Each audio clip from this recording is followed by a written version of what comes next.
You want to make the big bucks in a big corporate band, be ready to spend big corporate dollars to get there. Stay tuned, we'll fill you in.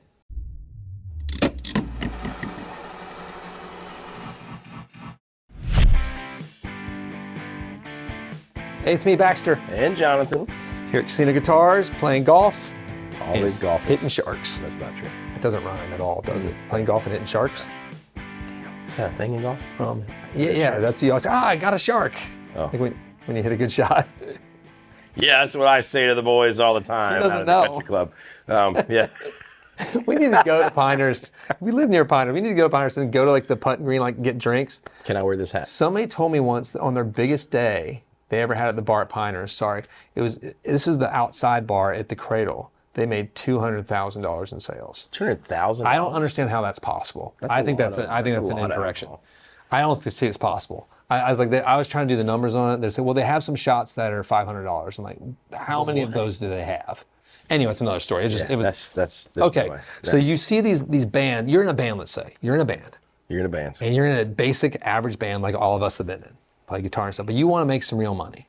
You want to be like in an 80s cover band, a Huey Lewis and the News tribute cover band, or I've done lots of Buddy Holly along my life. I have to do Buddy Holly this evening, actually. And you get paid lots of money to do this stuff.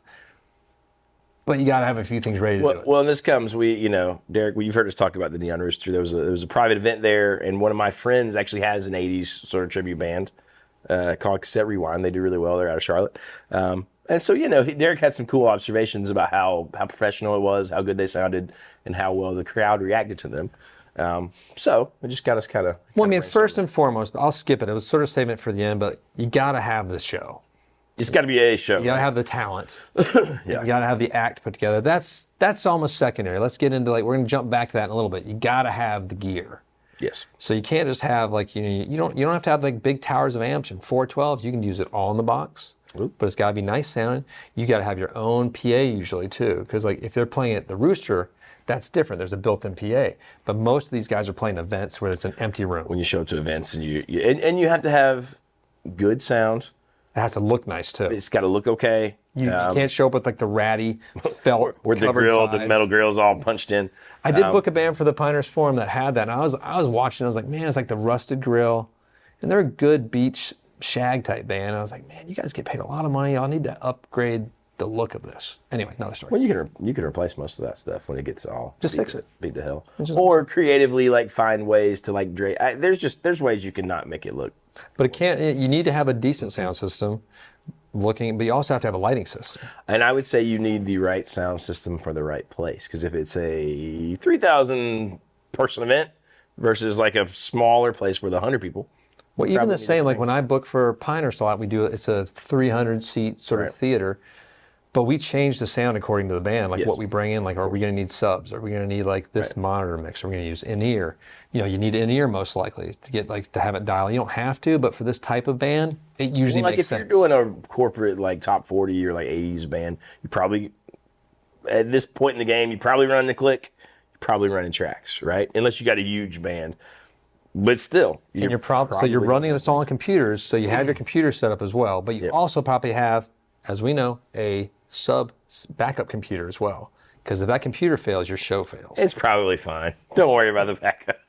You don't need it. It's fine. It is funny if you see like a track-based band that just in their stuff shits the bed and they're scrambling. Like, what do we do?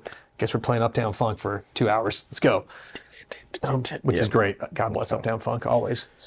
One of my least favorite things was trying to cover Uptown Funk with country bands. They're like, we're gonna do Uptown Funk. I'm like, we really shouldn't, but we always did, and it was always most always.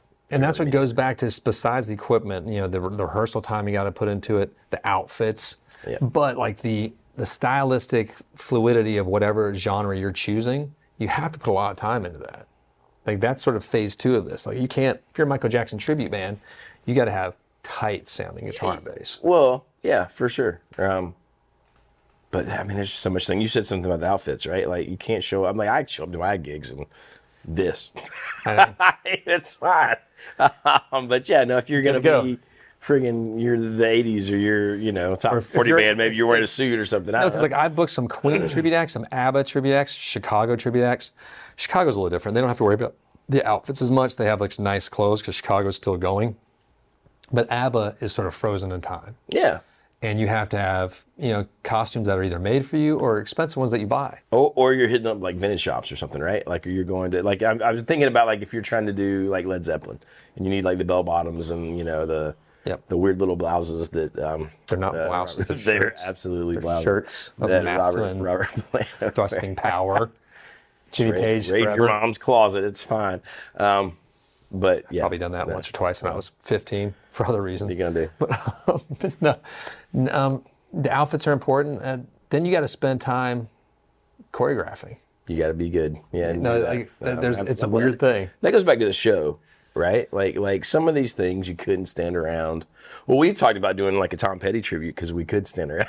It's easy. You know what I mean? Like put a wig. that's it. So some of this depends on what your tribute act is. But again, we're kind of thinking like 80s or like the top 40 thing where you're playing like more pop kind of stuff. It's a one, and it also it requires. This is the most expensive part of this is that you need a van and a trailer.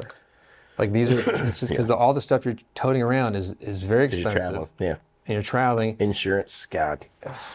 Make sure you get the right insurance because if turns out if your stuff burns down and you got the wrong insurance, they don't give you any money. That's how it works. It's really very strange. You've been It's dropped true. by every insurance company on the man probably for our lives we live. Yeah. It's just Let me ask you a question. Go. So Fire away. let's say like okay, like the 80s band that was here this past weekend, or a band like that. Like when I play, right? I got a clean sound, I got a dirty sound. I'm not trying to like nail most of the covers I'm doing. I'm trying to like make them into you make jams. an you know? assimilation of it. But if you're doing that, I think the tones like not an appropriate tone, like the tone for the song becomes much more Well, important. you're spending on keyboards and guitars as well, and then you might be playing a rolling jazz chorus, just as far as your guitar tone coming out. Well, and maybe that's where having something like a Tone Master Pro or a Helix or a Quad Cortex that you just literally can program your set and hear bam, bam, bam, bam, bam, bam, bam. And a lot of the bands I work with that I book and everything that travel and fly, like those are what they live and die by. Yeah. Like a lot of bands we get them backline of a deluxe reverb or sometimes a deluxe reverb is what they request. No one's requests twins anymore. I end up showing up with a pro reverb or not a Princeton because it's a different sound, but sometimes I do a pro reverb just so they can try it. Right. But no, it makes it easier. But then you need a backup of that as well, though. Or even we talk about Zach. Zach, he has his whole sound array, but he also has a Blues Junior as his backup in case all hits the bed. You know, if everything falls apart. And Zach is I put Zach in a different camp because he's more like that original band. So obviously he has expenses and cool stuff, but He's got the tracking stuff on the computer is what I was thinking about. Yeah, that is true. Having to deal with that nightmarish aspect. But no, there's a lot more money, and like when you're going to demand top dollar, you need to have that. Just the presentation matters. It's a thing that, because even like I as a booker, when I book certain things, I'm looking at I don't care what your board is necessarily, but I do care about what the audience sees. Right. And I want if you're bringing your own speaker in house and install, I want it to not have rusted out grills and fuzzy frayed edges. What do you mean? When you're being paid? Yeah, $5,000 to $15,000 for a show. You just cover everything in shag carpet. That's the way. That's the new modern thing. I was thinking about too, like sometimes when I was booking stuff for people too, like a lot of the people booking it, like, why is this so expensive? They're only gonna be here for an hour and a half. I'm like, well, it's kind of like plumbers. Consider the musician your plumber. The plumber shows up and he fix your sink in 15 minutes. He's going to charge you $250 maybe. You're not paying for his time there. You're paying for his time to prepare for there. All of his equipment, his expertise, his know-how. And he's kind of entertaining when they bend over. And Plus when you're showing up, maybe you got hired to play for an hour and a half, 2 hours, but you're probably there. Well, you are there hours before if you're setting up your own sound and stuff, and then you're there hours after tearing down. I mean, there's way more to it than. But the positive lining of this whole thing at the end, though, is there's a lot of money to be made out there as a tribute or sort of genre-specific type of band. It takes an investment. It takes time to build to it. I wouldn't just dump all your money immediately. But like practice it, work it, start investing, start getting the gigs, invest more. Before you know it, you are playing $5,000 to $15,000 gigs. And I would say we talk a lot about like sort of the church kind of musicians and bigger churches. That is probably a fantastic primer as far as like using guide tracks and click tracks and this level of production to doing one of these types of bands. Like it's very, very similar. So, you know, not saying you should go to a church just to do this, but if you're doing this already at a large church, Like the church is your internship for a cool corporate band. maybe I've done it. It's a lot of fun too. Connection there. I remember some of my friends in New York were sort of like joshing on me at one point, like, God, what are you doing all this like Buddy Holly stuff? And I'm like, man, it's fun too. I get paid a lot, but it's also really, really fun. Just like to play music and see like people's faces light up.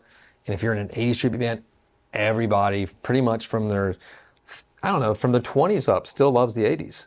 Oh yeah, everybody loves it. Yeah, for sure. And I think now that our audience is getting older across the board too, you have guys and girls in the 60s that are still loving the 80s because they were there. You can do a 90s band now and it's nostalgic and everybody loves it. It's like Guardians of the Galaxy Volume 3, 90s. Absolutely do. You could do a 90s band and it'd be like, oh yeah. Got just all Spice Girls. I think that's it though. Just bring your talent, bring your preparedness, and then bring your money in your pocketbook there, your purse, your man bag, satchel. Pro. Gotta be pro. Be pro to get those pro dollars. You can do it. It's out there for the taking. So click like, subscribe. Hit the old bell. And forever and always, peace be with you.